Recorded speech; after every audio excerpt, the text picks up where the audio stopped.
The origin story of the Black Panther comic character history. A fictitious character named Black Panther may be found in American comic books produced by Marvel Comics. Stan Lee, a writer and editor, and Jack Kirby, an artist and comic book creator, developed the character. In the Silver Age of comic books, the character first appears in Fantastic Four 52 cover, dated July 1966. T'Challa, also known as Black Panther, is portrayed as the king and protector of the made-up African country of Wakanda. T'Challa uses his mastery of science, intense physical training, hand-to-hand fighting talents, access to riches, and cutting-edge Wakandan technology, along with his augmented powers obtained from ancient Wakandan rites of swallowing the essence of the heart-shaped plant to battle his foes. Black Panther, who appeared years before early black superheroes like Marvel Comics, The Falcon 1969, Luke Cage 1972, and Blade 1973, or DC Comics' John Stewart as the Green Lantern, is the first superhero of African heritage in mainstream American comics 1971. In one comic book plot, the multicultural New York City police officer Casper Cole assumes the role of the Black Panther. Initially posing as someone else, Cole subsequently adopted the name White Tiger and joined forces with T'Challa. T'Challa's sister Shuri also assumed the position of Black Panther and Wakanda's leadership when he was briefly unconscious. Name: the Lowndes County Freedom Organization LCFO, which the Black Panther Party succeeded, was founded in October 1966. Neither the segregated 761st Black Panthers Tank Battalion from World War II nor the Black Panther moniker precede this. The comic, which predates the political usage of the word, was not named after any political organization, including the LCFO, according to scripter Stan Lee, who cited a remarkable coincidence. Very few black heroes and none with true superpowers had ever been established before him in American mainstream comic books. He is the first black superhero to do so. These featured the individuals from the lone, little-circulated All-Negro Comics 1, 1947.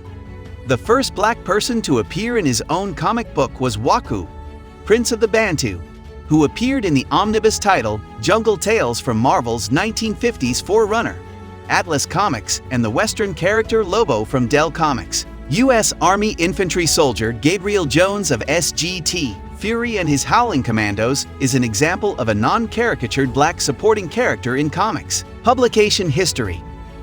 Both Kirby and Lee debated where the concept for the character first appeared. In the Comics Journal 134, published in February 1990, Jack Kirby claimed full responsibility for the character's conception and explained that the scarcity of black characters in his comics compelled the addition of some for human reasons. The character, according to Stan Lee, was born out of his wish to see more African and African American characters in Marvel Comics in the middle of the 1960s.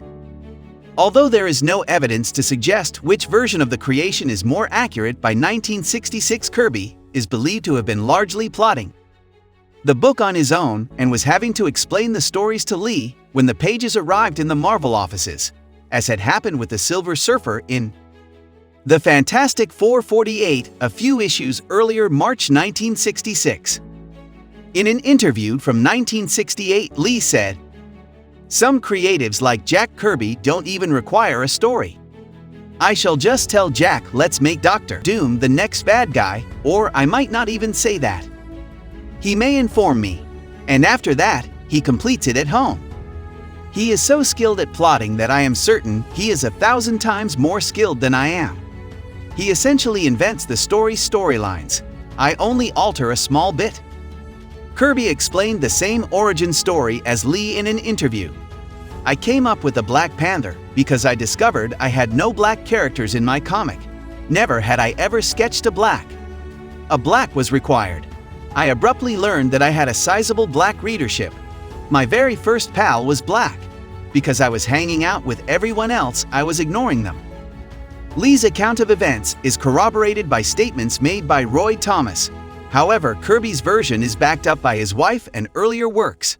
Lee pushed artists to incorporate black actors in crowd scenes when they featured a black character, Gage Jones, in the ensemble cast of SGT, Fury and His Howling Commandos in 1963.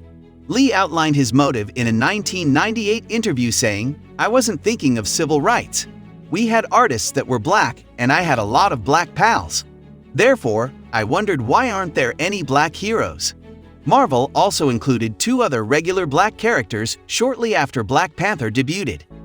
Jill Gerold in modeling with Millie and Bill Foster in The Avengers. At Marvel, there was considerable internal discussion about how far to go the commercially hazardous introduction of a black superhero. The Black Panther was shown by Kirby in the Fantastic Four 52 cover original edition without a hood covering his face. The cowl expanded to cover the entire face in the published edition.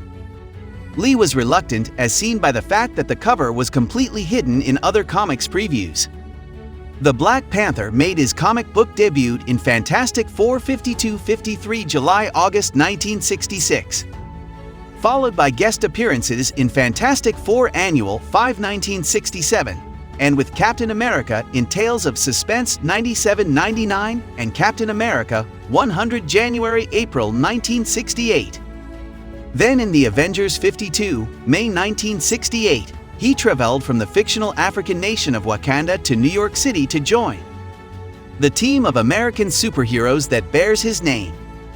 In addition to fighting Dr. Doom in Astonishing Tales 6-7 June and August 1971, he made solo guest appearances in 3 issues of Daredevil during his stint with the Avengers. A reprint of the Panther-focused tale from the Avengers 62 Jungle Action 5 July 1973 gave him his first leading role March 1969.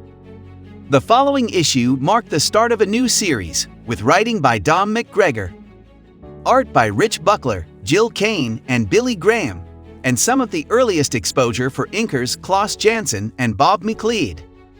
The renowned series was published in Jungle Action 624, September 1973, November 1976.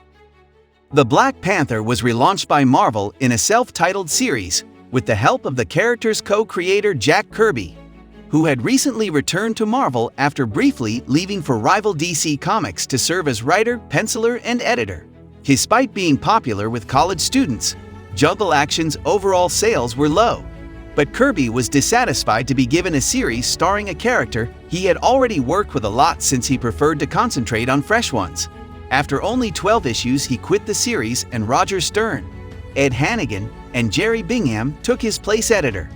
Black Panther has 15 issues, January 1977, May 1979.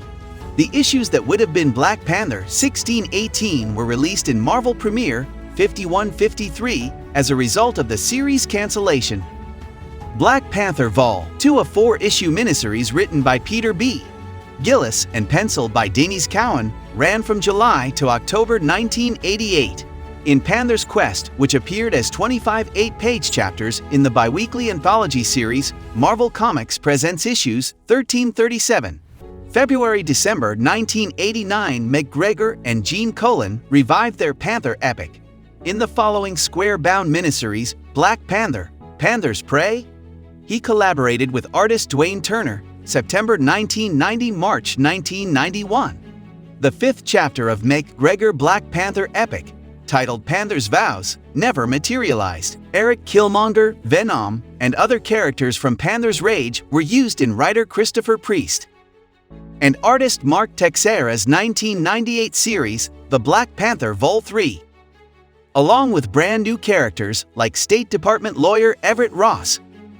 The Black Panther's adopted brother Hunter, and the Panther's protege, Queen Divine Justice. In its initial year, the Priest Texeira series was published by Marvel Knights. Priest claimed that a major factor in his choice to create the series was the invention of the character Ross.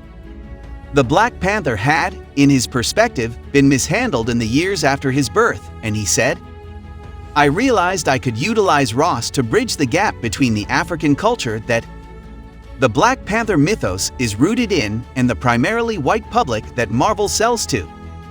T'Challa was reduced to a supporting role in the final 13 issues 50-62.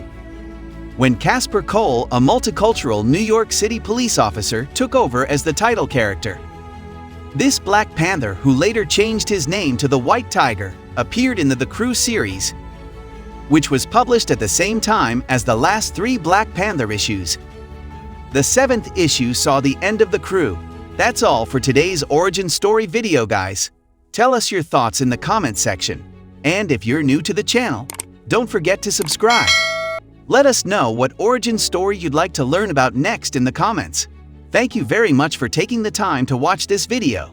See you in the next video. Until then, best wishes. Thanks for watching.